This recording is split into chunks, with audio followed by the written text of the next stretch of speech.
नमस्कार, मैं हूं स्नेहलता शुक्ला।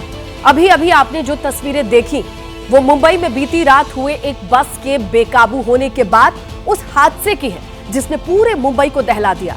एक तेज रफ्तार बस बीच बाजार में कई गाड़ियों, कई लोगों को रौंदती चली गई। मुंबई में बस बेकाबू होने से इस भीषण हादसे में 5 लोगों की मौत हो गई है। मरने वालों में 3 महिलाएं, 2 पुरुष शामिल हैं। बस ने करीब 25 गाड़ियों को टक्कर मारी, फिर रोड पर मौजूद लोगों को कुचलते हुए बढ़ती चली गई। बस की चपेट में आकर 25 लोग घायल भी हुए हैं। घायलों को अस्पताल भर्ती कराया गया है और उनमें से कई की हालत नाजुक बताई जा रही है।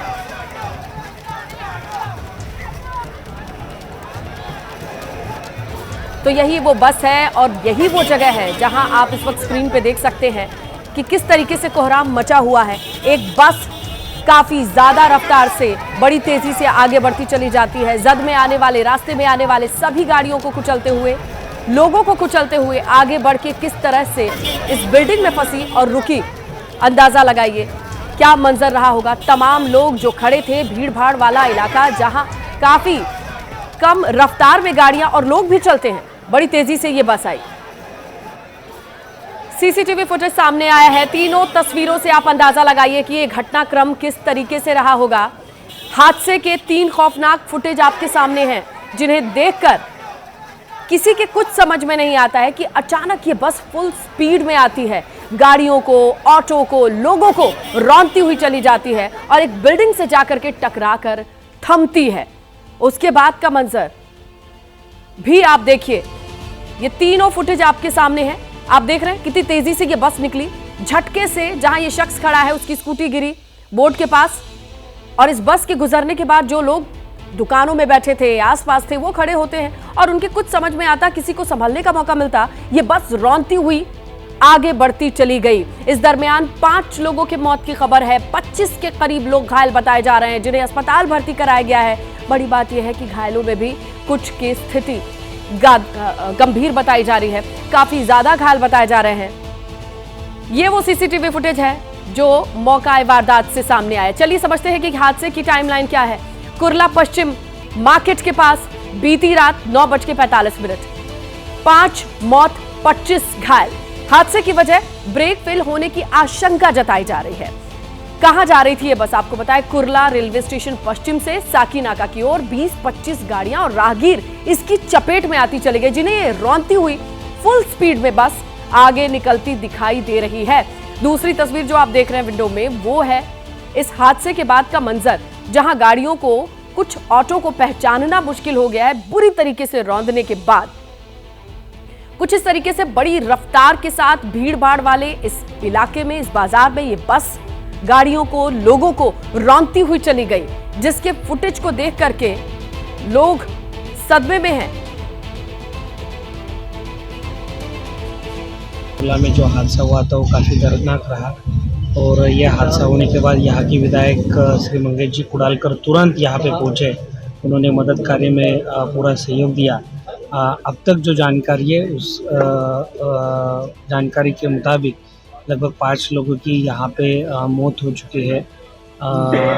कल माननीय मुख्यमंत्री जी ये जो दुर्भाग्य से मरे हुए लोग हैं उनके परिजनों को मुख्यमंत्री राहत कोष से मदद की घोषणा करेंगे।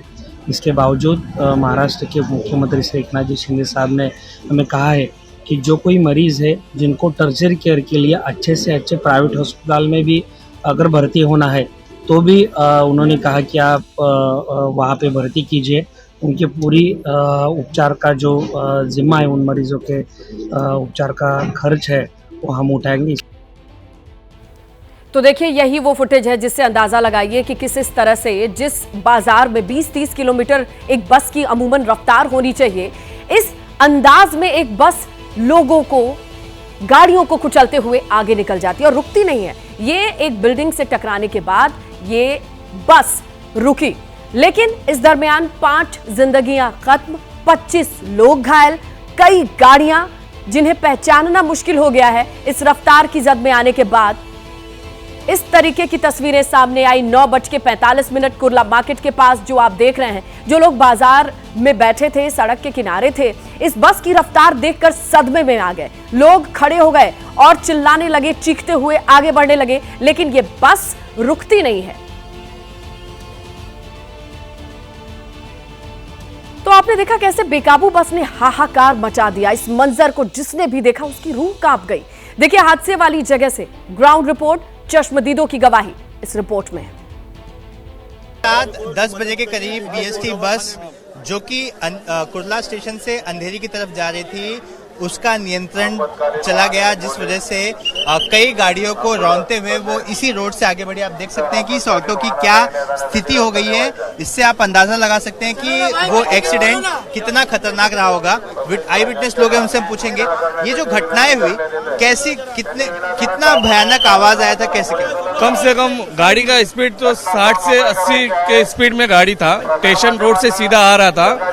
आते साथ पहले पुलिस के वैन को मारा उसने। पुलिस का वैन मार के ये मार्केट वाले रोड पे ना 2-3 रिक्शा था, उसको भी उसने उड़ा दिया। या कम से कम इसमें 8 रिक्शा जो है इतने ही एरिया में जो है जख्मी हो गया। और इसमें से कुछ लोगों का भेजा निकल गया है, किस लोग के सीने पे से चले गए है। कुछ एक लड़की ऐसी है जिसकी 8-10 दिन में शादी होने वाली थी, वो भी ऑन द स्पॉट खत्म हो गई है। बाबा हॉस्पिटल में लेके गए उनको। 100 नंबर डायल मैंने फोन किया था 9:39 पे मैंने कॉल किया था, जब बस जो है सबको उड़ाते हुए जा रही थी। वो 332 नंबर की बस। हाँ, 332 नंबर की बस है और उसका बस नंबर भी मेरे पास है। उसका बस नंबर है। तो आपने सुना ये वहाँ मौजूद थे जिस वक्त ये घटना हुई। तो ऐसा बताया जा रहा है कि जिस वक्त ये यहीं पे पास में ही कुर्ला स्टेशन है और इसी रोड से कुर्ला से अंधेरी के लिए बसेस जाती हैं और ये बस अंधेरी की तरफ जा रही थी जिस समय ये हादसा हुआ। तो देखिए किस तरीके से बेकसूर लोग, जिन्हें अंदाजा भी नहीं होगा, सड़क पर किनारे चल रहे हैं, अपनी रफ्तार, अपनी रोजमर्रा की जिंदगी में इस बाजार में मौजूद थे, लेकिन किसी बेकाबू बस की वजह से 5 जिंदगियां खत्म हैं और 25 लोगों के परिवारों में अभी भी ये डर है क्योंकि उनके अपने अस्पताल में हैं। इस तरीके से बेकाबू रफ्तार, फुल स्पीड में ये बस आगे बढ़ती चली गई और जो कुछ भी इसके बीच आया, सामने आया, वो इस तरीके से रौंदते हुए आगे बढ़ी। एक एक फुटेज को देख करके लोग सदमे में हैं कि बाजार में, सड़क पर, अपने रास्ते पर चलना भी कितना सुरक्षित। जरा देखिए ना, ये बस अचानक से आती है, बहुत तेजी से आती है। जो लोग सड़क पर चल रहे हैं, जो लोग इवन किनारे भी खड़े हैं, अपनी गाड़ियों पे हैं, वो भी कुछ समझ नहीं पाते कि अचानक से हुआ क्या। बड़ी तेजी से ये बस उनकी आंखों के सामने से सब कुछ रौंदते हुए चली जाती है। इसीलिए चश्मदीदों की बातें हमने आपको सुनवाई। जो लोग वहां मौजूद थे उनके लिए ये जिंदगी भर का सदमा कि कोई बस इस तरीके से उनकी आंखों के सामने लोगों को, गाड़ियों को कुचलते हुए आगे बढ़ गई। जिस बीएसटी बस से एक्सीडेंट हुआ, ये A332 नंबर की बस, इसे दोबारा से बाहर निकाल लिया गया है। आप देख सकते हैं बस की स्थिति, आपको अंदाज़ा लगेगा कि कितनी खतरनाक स्थिति में ये बस थी। मैं आपको बस के अंदर का पूरा सीन दिखाता हूँ। इस बस के अंदर आप देख सकते हैं कि किस तरह से यहाँ की स्थिति हुई है और बस के अंदर कई लोग बैठे थे जो जिन्हें झटका लगा और ये इंसिडेंट हुआ। मैं आपको दिखाना चाहूँगा कि ये इस तरह से ये पूरी घटना हुई। हमने बस के अंदर से आपको दिखाया कि किस तरह से ये इंसिडेंट हुआ होगा। बस के अंदर की तस्वीरें कितनी भयावह थी। फिलहाल बस को बिल्डिंग के कंपाउंड से बाहर निकाला गया है। इसे अब दोबारा से ले जाया जाएगा सेफ पैसेज में, जहां पर उसका पंचनामा किया जाएगा। आइए आगे बढ़ते हैं। दिल्ली के रोहिणी इलाके में बड़े हादसे की खबर है। एक पीजी की 4थी मंजिल से गिरकर 2 छात्रों की मौत हो गई, जिनमें 2 छात्रों ने इस हादसे में जान गंवाई है। उनमें से एक छात्र DTU में पढ़ता था, दूसरा परशुराम कॉलेज में BBA का स्टूडेंट था। दोनों छात्र पीजी की 4थी मंजिल पर बने कमरे में रहते थे। खेलते वक्त दोनों एक खिड़की के नीचे गिर गए। हादसे के बाद पुलिस को सूचना दी गई, जिसके बाद दोनों छात्रों को अस्पताल भर्ती करवाया गया, लेकिन दोनों की जान नहीं बचाई जा सकी। अब पुलिस पता करने में जुटी है यह हादसा है या हत्या। इस पूरे घटनाक्रम के पीछे की वजह क्या है? 2 स्टूडेंट्स के अपने पीजी की छत से गिरकर मौत होने की जो खबर है वो सामने आई। ये जो पूरा इलाका है, इस पूरे इलाके में पीजीज हैं, मेनली यहाँ पर डीटीयू और बीपीआईटी ये तमाम इंस्टीट्यूशंस हैं जिनके स्टूडेंट्स यहाँ पर रहते हैं और ये पूरे इलाके में पीजीज आपको नजर आएंगे। देखिए ये जो आप बिल्डिंग देख रहे हैं इसकी छत, इसमें 4 फ्लोर्स हैं और चौथे फ्लोर पर जो कुछ स्टूडेंट्स हैं वो अपने पीजी रूम्स में जो है वो रहते थे। देख पाएंगे यहाँ पर तस्वीरों में चौथे फ्लोर पर आपको खिड़की नजर आएगी, उस खिड़की से वो नीचे गिर जाते हैं और गिरने के बाद देखिए यहाँ पर आपको तस्वीरों की मदद से दिखाने की कोशिश करते हैं। एफएसएल टीम जो पहुंची उसने मार्क भी किया है, यहाँ पर आपको खून के जो निशान है वो दिखाई देंगे। जो 2 स्टूडेंट्स हैं वो एक्सीडेंटली, अभी तक पुलिस जो अपने इनिशियल इन्वेस्टिगेशन में बता रही है वो यही कि एक्सीडेंटली वो इस खिड़की से गिरते हैं, खेल रहे थे वो, और गिरने के बाद उनको जब अस्पताल लेकर जाया जाता है तो उन्हें वहां पर मृत घोषित कर दिया जाता है। और उधर राजस्थान के दौसा में घर से 100 फीट दूर खेत में बने बोरवेल में 5 साल का मासूम गिर गया। बच्चा बोरवेल में 150 फीट की गहराई में फंसा है। एनडीआरएफ, एसडीआरएफ और सिविल डिफेंस की टीमें मौके पर रेस्क्यू ऑपरेशन में जुटी हुई हैं। एनडीआरएफ की टीम ने बोरवेल में वाटरप्रूफ कैमरा डाला है। इसके साथ ही बोरवेल के पास सुरंग बनाने का काम भी चल रहा है। आप इन तस्वीरों को देखिए जहां कैमरे के जरिए इस बच्चे को तलाशा जा रहा है। 150 फीट की गहराई में इस बोरवेल में ये बच्चा गिरा है। 5 साल इसकी उम्र बताई जा रही है और इसे निकालने की, ढूंढने की जद्दोजहद पैरेलल एक सुरंग के जरिए बच्चे को बचाने की कोशिश की जा रही है। लेकिन बच्चा किस ऊंचाई पर फंसा है ये जानने के लिए कैमरे की मदद ली जा रही है। ये 5 साल का बच्चा है जो आप देख रहे हैं इस वक्त स्क्रीन पर, उसकी तस्वीर। यही वो बोरवेल है जो 150 फीट गहरा है जिसमें ये बच्चा गिरा हुआ है। एनडीआरएफ की टीमें रेस्क्यू ऑपरेशन में जुटी हैं। मौके पर टीमों की मौजूदगी है और मौके पर जेसीबी भी मौजूद हैं क्योंकि बच्चा जिस सुरंग में गिरा है उससे पैरेलल एक सुरंग के जरिए उसे निकालने की कोशिश की जा रही है। ये वो बच्चा है जो इस सुरंग में गिरा है।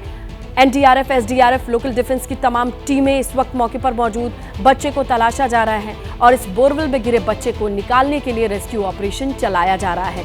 एनडीआरएफ की टीम हर तकनीक का इस्तेमाल कर रही है ताकि बच्चे का पता लगाया जा सके कि वो सुरंग में कहां फंसा हुआ है और किस तरीके से उसकी जिंदगी बचाई जा सकती है। ये पूरा मामला है राजस्थान के दौसा से।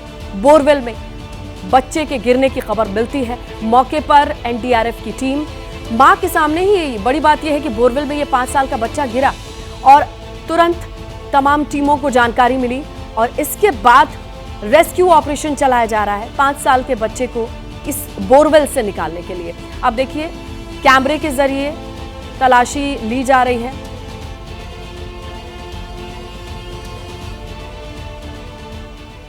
तो देखिए दौसा में बच्चे के बोरवेल में गिरने के बाद प्रशासनिक अमला मौके पर मौजूद है। जिलाधिकारी देवेंद्र कुमार खुद बचाव कार्य की निगरानी कर रहे हैं। तकरीबन 150 फीट के आसपास जो है बच्चा अभी है, उसको ऑक्सीजन की सप्लाई जो है लगातार दी जा रही है। हमारी मेडिकल की टीम मौके पर ही मौजूद है।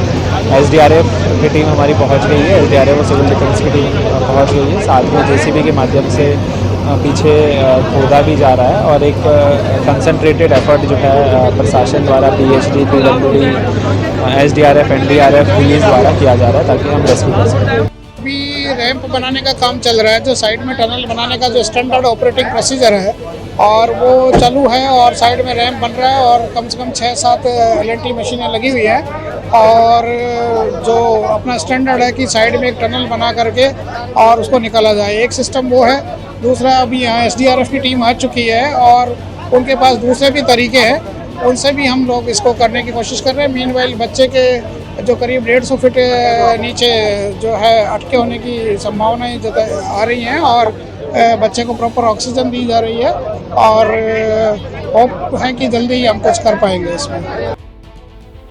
महाराष्ट्र के पुणे शहर में दिन दहाड़े हुए एक सनसनीखेज वारदात ने सभी को झकझोर दिया है। महाराष्ट्र में सत्ताधारी पार्टी के बीजेपी विधायक योगेश टिलेकर के मामा की अज्ञात लोगों ने अगवा करके हत्या कर दी। मृतक का नाम सतीश वाघ है। सोमवार को जब वो मॉर्निंग वॉक पर निकले तो पुणे के हड़पसर इलाके में 4-5 लोग उनको अगवा कर लेते हैं। बाद में उनका शव पुणे सोलापुर हाईवे पर यवत के पास मिला है। सीसीटीवी की मदद से पुलिस ने आरोपियों की तलाश शुरू कर दी है। सतीश वाघ रियल एस्टेट कारोबार से जुड़े हैं। विधायक योगेश टिड़ेकर के मामा सतीश वाघ सुबह जब मॉर्निंग वॉक के लिए निकले थे तभी उनको किडनैप कर लिया गया था। करीब एक गाड़ी में 4 लोग उनके रास्ते में उनको अड़ाया गया और उसके बाद जबरदस्ती उनको गाड़ी में डालकर उन्हें किडनैप कर लिया गया। और इसी मामले में जब पुलिस ने इस पूरे मामले की जांच शुरू की तब उनकी डेड बॉडी यहां पर पाई गई है। करीबन 30 किलोमीटर दूरी पर पुणे से जो सिंधवने घाट पड़ता है वहां पर जंगल में उनकी बॉडी यहां पर पाई गई है।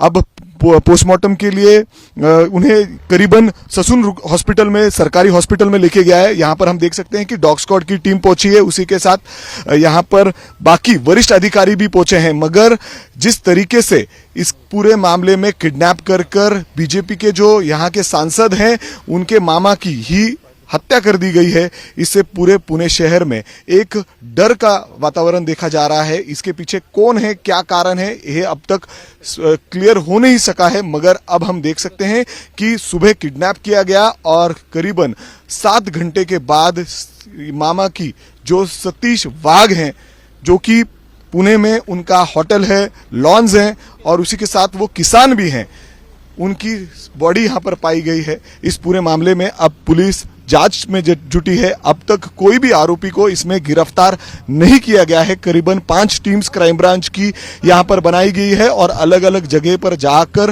वो इंक्वायरी कर रही हैं। सीसीटीवी फुटेज भी यहां पर खकोला जा रहा है और उसी के सहारे यहां पर ये पूरी इन्वेस्टिगेशन की जा रही है। हिमाचल की पर्यटन नगरी मनाली में जमकर बर्फबारी हो रही है। पूरी पर्यटन नगरी बर्फमय हो चुकी है। पहाड़ी इलाकों में हर तरफ बर्फ की सफेद चादर दिखाई दे रही है।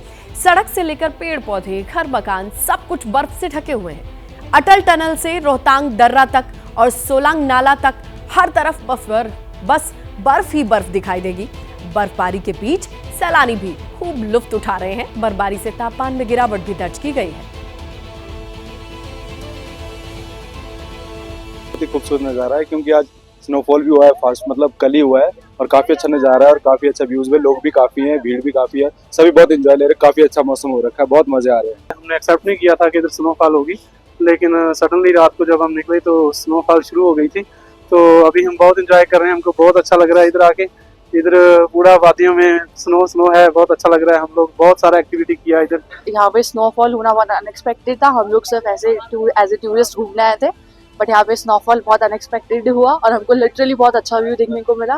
कल एक्सपेक्ट नहीं किया था हमने कि इतनी बर्फबारी और इतना अच्छा मौसम हो जाएगा। और अभी हम सोलंग वैली में हैं, यहाँ पे काफी अच्छा वेदर हो रखा है, बर्फबारी पड़ रही है और राइड भी काफी अच्छी हैं, तो बहुत अच्छा मौसम हो रहा है।